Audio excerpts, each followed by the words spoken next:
Olá, meus irmãos, a paz do Mestre Jesus esteja com todos vocês.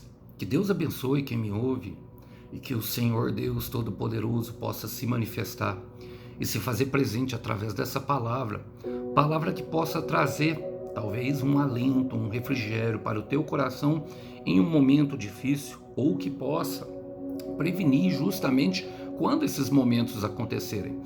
Quero ler com vocês hoje o texto para nossa breve conversação.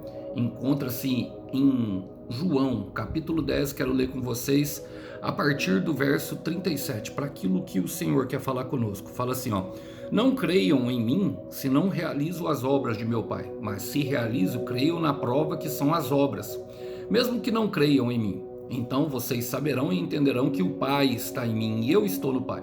Novamente tentaram prendê-lo, mas ele escapou e os deixou. Foi para o outro lado do rio do Jordão, perto do lugar onde João Batista batizava no início, e ficou ali por algum tempo. Muitos o seguiram, comentando entre si: João não realizou sinais, mas tudo o que ele disse a respeito desse homem se cumpriu, e muitos ali creram. Glória a Deus por essa mensagem, irmãos. Essa mensagem já tinha tempo que não vinha, e no começo aqui do canal o Senhor trouxe muito ela para nós. E creio que serve justamente de um alento em momentos difíceis, como eu disse. O Senhor, ele tem essa característica. Era o que o Senhor passava nesse momento, irmãos. Ele tinha dado a declaração de que ele era a porta, de que ele era o bom pastor e de que ele e o Pai seriam um para os fariseus. E quem estava tentando prendê-lo, ele aqui, era justamente os fariseus. Homens que negavam a fé, homens que eram responsáveis, que falavam em nome de Deus, mas que na verdade não agiam dessa forma. E pensando nisso, eu quero fazer as aplicações pertinentes a esse texto para o nosso aprendizado, com sabedoria, instrução e correção. Vamos lá? Diz assim, ó: Não creiam em mim se não realizo as obras de meu Pai. Meu Pai é Deus, irmãos. Então o Senhor Jesus chamou a responsabilidade. Por quê, irmãos? Porque ele curou enfermos, expulsou demônios. Nunca se viu tantos exorcismos igual aconteceu justamente pela retirada, pelo o quanto o Senhor expulsou o mal justamente desses homens. Muitas vezes e não poucas vezes na frente de todos. O Senhor Jesus desfazia as obras das trevas abertamente. E ele chamou a responsabilidade, mas nós temos um princípio bastante explícito nessa mensagem. Porque, irmão, não dá para acreditar em quem fala e não faz, não é verdade? Eu quero repetir isso: não dá para acreditar em quem fala e não faz. Se as ações estiverem desassociadas justamente da fala, irmão, tem que se afastar. Não é o tipo de pessoa, sabe, para nós convivermos, para servir de influência para nós. Para nós, não. Nós estamos falando aqui do fariseu, de um farisaísmo, de pessoas que deveriam liderar e ensinar a palavra de Deus àquele povo. Logicamente, nós fazemos associação a padres e pastores, irmãos, mas em Apocalipse 1, versículo 16, o Senhor Jesus diz que nós todos fomos feitos reis e sacerdotes. E eu costumo falar para vocês que se nós não influenciarmos, já estaremos sendo influenciados. Afinal de contas, em Mateus capítulo 5, ele diz para nós que nós somos chamados para ser sal da terra.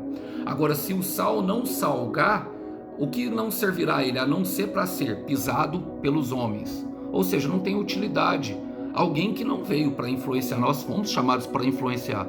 Num mundo de bastante influencers, daquilo que nós vimos hoje na internet, quero te perguntar, meu irmão, você influencia com o seu comportamento no meio que você vive? Bom, não dá para acreditar em quem fala e não faz. Não dá para acreditar para quem fica com a mão levantada no culto, irmão, para quem ora na frente dos outros e não ora dentro do quarto. Não dá para acreditar, irmão, numa pessoa que diz que te ama, mas que sai com o outro assim que vira as costas para você. Não dá para acreditar numa pessoa que se diz amiga e logo que vira as costas começa a conversar no WhatsApp sobre você, falando mal de você. Um amigo verdadeiro defende até nas costas. Então não dá para acreditar em quem fala e não faz. Eu penso, sabe em quem, irmãos? em um homem que teve um encontro com Jesus, e esse homem foi o único homem que teve um encontro com Jesus e saiu mais triste, porque justamente o Senhor deu uma palavra. O jovem, que é chamado de o jovem rico, ele encontra o Senhor Jesus e fala: bom mestre, o que eu preciso fazer para herdar o reino de Deus? O Senhor Jesus já repreende ele: por que me chama de bom? Bom é somente o Pai. Se quer ser perfeito como o Pai, você deve praticar os mandamentos. O Senhor Jesus fala para ele. Aí ele já corrige, já fala: mestre, isso tudo eu já tenho feito. E o Senhor Jesus fala: honrar o Pai, e chama a atenção dele para os mandamentos relacionais. Mas em Marcos capítulo 10, meus irmãos, no versículo 21 e 28 fala assim, porque logo depois dele falar: mestre, tudo isso eu tenho obedecido desde a minha adolescência, Jesus olhou para ele, no versículo 21, e o amou. Falta uma coisa para você, disse: vá à venda tudo o que possui e dê o dinheiro aos pobres, e você terá um tesouro no céu, depois vem e siga-me. Diante disso ele ficou abatido e afastou-se triste, porque tinha muitas riquezas. Logicamente as riquezas tomavam conta do coração daquele homem, mas é quando Jesus nos chama a atenção daquilo que toma a atenção do nosso coração que nós vemos a incapacidade que nós temos de colocar a palavra em prática. O que o Senhor Jesus disse para eles, irmãos, era justamente para colocar a palavra em prática. E eu sei que pode surgir um questionamento: Alisson, mas ele dá tudo e ia ficar sem. O Senhor Jesus exorta, porque Pedro cobra ele da mesma forma, fala assim: mestre, nós deixamos tudo para te seguir. O Senhor Jesus diz para Pedro, fala assim: não há quem que deixou tudo para me seguir que não receba ainda no tempo presente 100 vezes mais, propriedade 100 vezes mais, esposa 100 vezes mais, esposos, família, referindo tudo aquilo que tinha deixado para o seguir. Ou seja, a recompensa é grande para o nosso sofrimento, irmão. A recompensa existe, não é só sofrimento, mas é necessário que nós venhamos a colocar em prática, e que foi o que aquele jovem rico não conseguiu. O Senhor Jesus continua aqui na exortação, ele fala: mas se realizo, creio na prova que são as obras, mesmo que não creiam em mim. Então o Senhor Jesus chamou a responsa novamente, falou assim: não precisa crer em mim não, mas vocês devem admitir, eu faço, então creia naquilo que eu estou fazendo.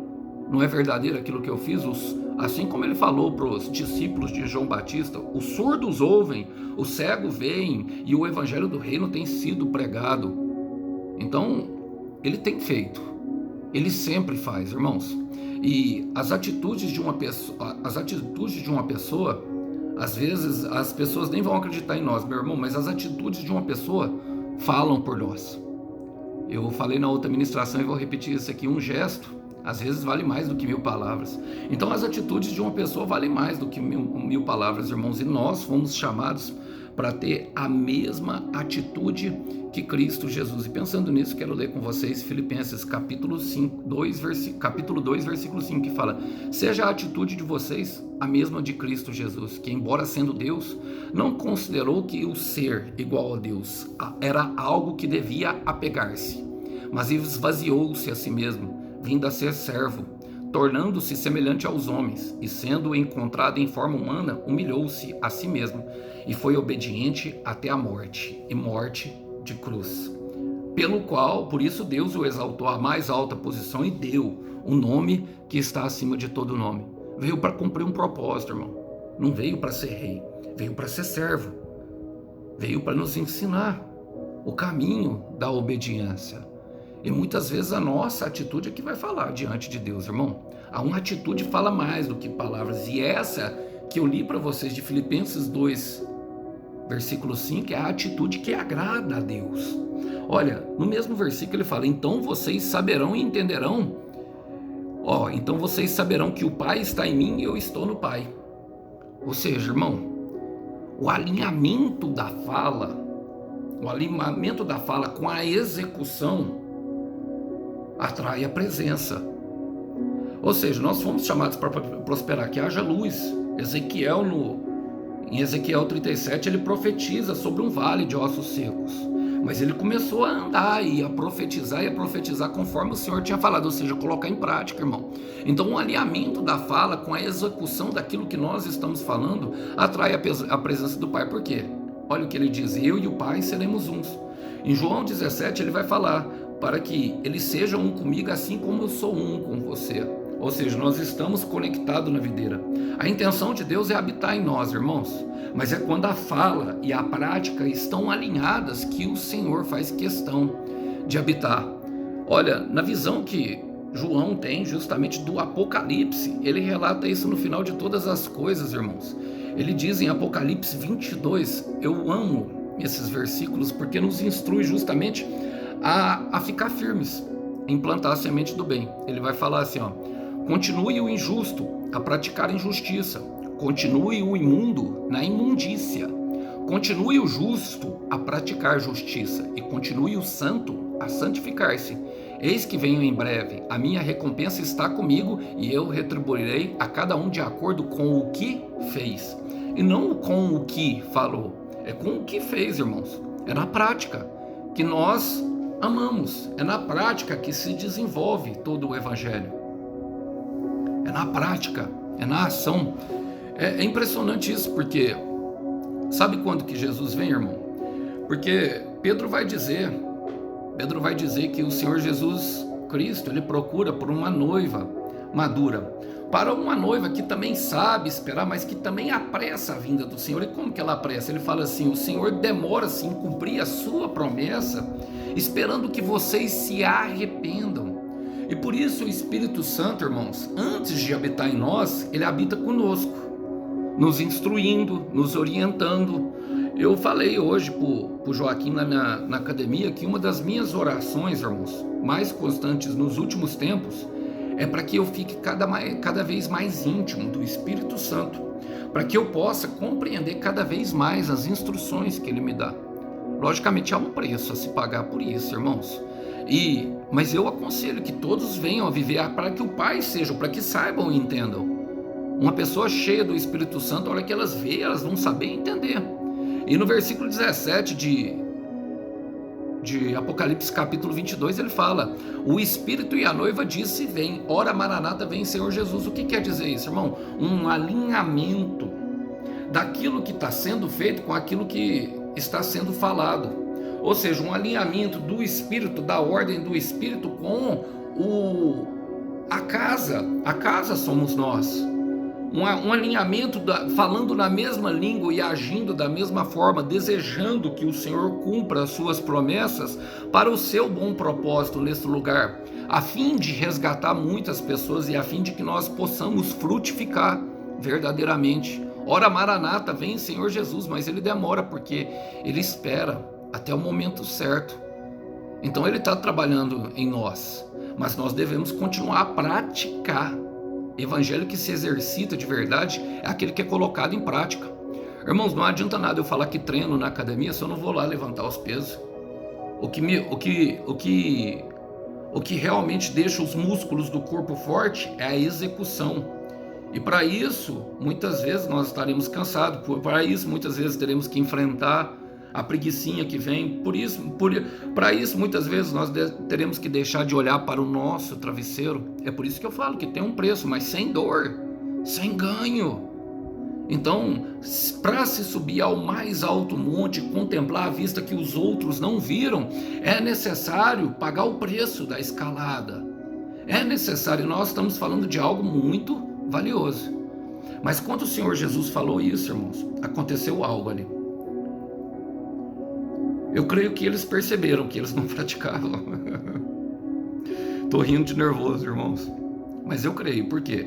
Porque a palavra fala: novamente tentaram prendê-lo, mas ele o escapou e o deixou. Então vão tentar, irmão, te impedir.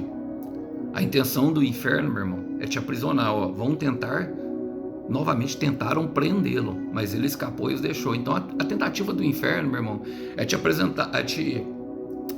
Vão tentar te aprisionar, mas Deus tem o escape. Eu quero repetir: vão tentar te aprisionar, vão tentar te falar que você deve ser igual a eles, vão tentar te convencer a ficar na prisão, vão te falar que é normal, vão te falar que você nasceu para ser assim, vão te falar que não dá conta, e isso é uma prisão. Irmão, é nesse momento que nós aprendemos que o sofrimento é redenção. e que o paraíso pode ser um tipo de prisão. Eu quero repetir isso. Nesse momento entendemos que o sofrimento traz redenção, mas que o paraíso pode ser um tipo de prisão, irmão. Pode.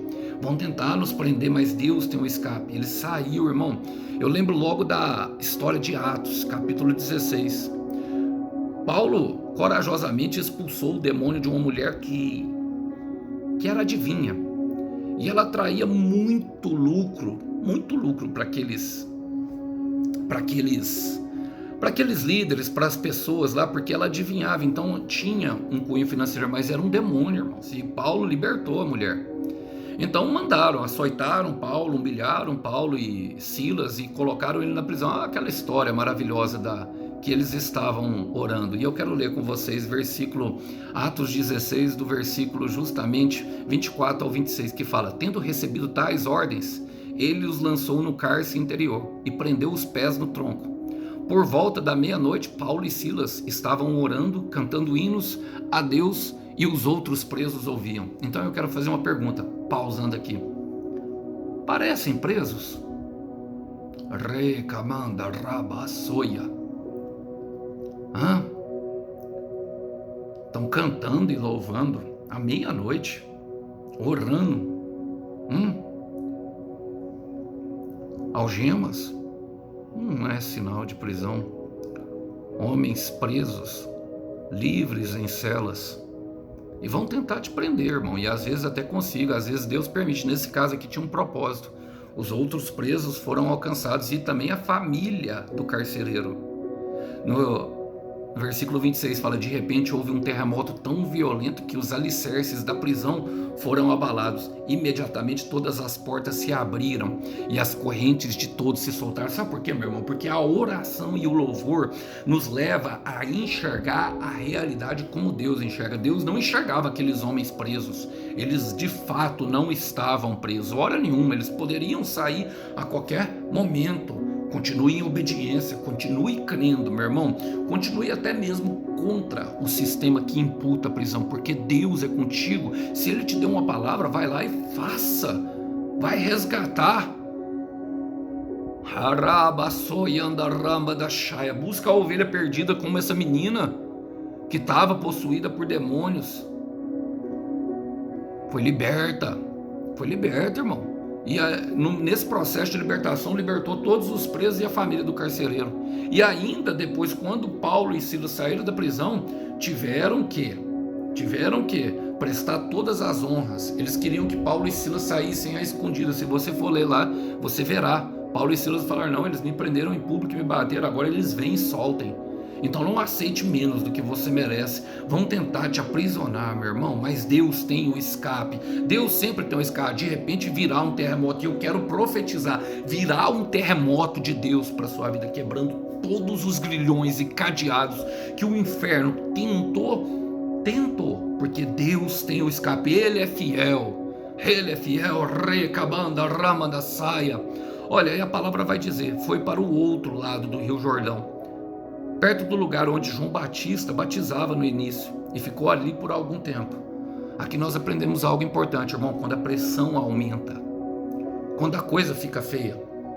Porque o Rio Jordão, ele é meio místico para o povo de Israel, mas nós lembramos de algumas passagens na Bíblia. Por exemplo, ele representa a cura de Naamã, o leproso, justamente um momento de cura. A lepra significa o pecado. Também a travessia de Josué, ali dando a confirmação do seu chamado e a efetuação de um milagre, abrindo o Rio Jordão, como a travessia do Mar Vermelho que os israelitas passaram na libertação do povo do Egito, confirmando assim a mesma unção de Josué e de Moisés, que ele lideraria o povo. Então ali é um lugar de milagres, mas também há o encontro do Pai, do Filho e do Espírito Santo. Foi aonde o Senhor Jesus foi batizado, e é justamente aqui o que traz para nós essa palavra. Por quê? Porque foi ali que o povo todo viu o Pai, o Filho e o Espírito Santo. Jesus batizava. E o que é o batismo, irmão? É o nosso início. É o início do nosso processo. É quando nós passamos pela água, aceitamos o Senhor Jesus e começamos a purificar o nosso coração. Mas em muitos momentos vai ficar pesado. Muitas vezes o inimigo vai cercar. Muitas vezes ele vai usar pessoas importantes como autoridades, até mesmo pessoas, irmãos, religiosas da nossa família. Não se engane. Então lembre-se sempre do porquê você começou. Vamos ler novamente. Foi para o outro lado do Rio Jordão, perto do lugar onde João batizava no início. Ficou ali por algum tempo, então fique o tempo que precisar, irmão. Se lembrando, lembre-se da promessa. Lembre-se o que Deus te falou. E aí, vamos lembrar o que ele falou para Jesus? Mateus capítulo 3, versículo 16. Assim que Jesus foi batizado, saiu da água. Naquele momento, o céu se abriu. Você se lembra, meu irmão, quando o céu abriu sobre a sua cabeça? Você se lembra, meu irmão?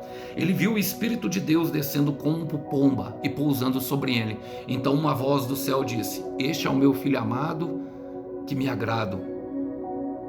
E esse era o ato de confirmação do filho, um ato de intimidade com Deus, que logo em Mateus capítulo 4, Satanás tenta: se és mesmo filho de Deus, manda essa pedra ser transformada em pão.